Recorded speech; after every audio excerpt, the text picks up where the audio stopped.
Sometimes it is daunting knowing at the onset of a season that you will hear that music on repeat for 8 months, or so it's a little abnormal. I mean, it seems obvious to say that you really need to love it. And there are times where our teammates choose music that we don't love, but we're still stuck listening to it all the time. So it's interesting, and you find yourself singing other people's music as well. You have to pick something that means something to you.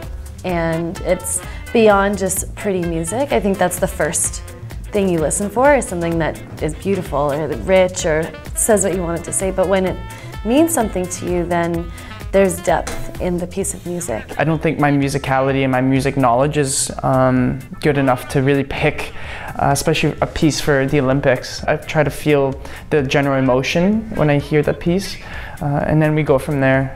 But it's a very collective collaboration between all of us, between the coach and the choreographer. Every time someone asks me what I'm skating to that year, I can't wait to let them hear it, and they have to hear the whole thing. The editing can be tricky sometimes because you're trying to, let's say, stuff a 10-minute piece into 2.5 minutes. We find sources of inspiration all over the place, from fans to friends to just searching on YouTube. It's even hard to get out of that mindset. Sometimes I'll just hear a nice piece of music and I just think automatically, that would make a really nice program.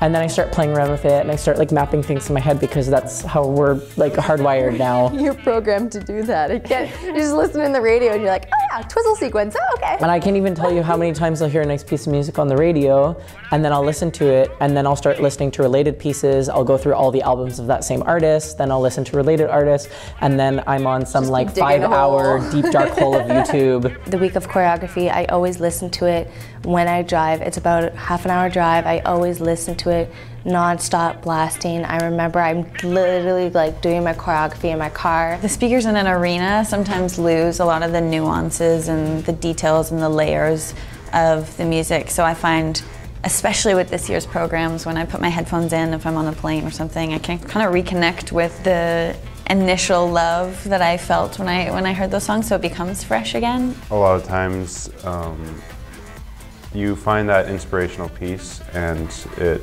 doesn't matter how many times you re-listen to it, you get a new feeling, a new emotion every time.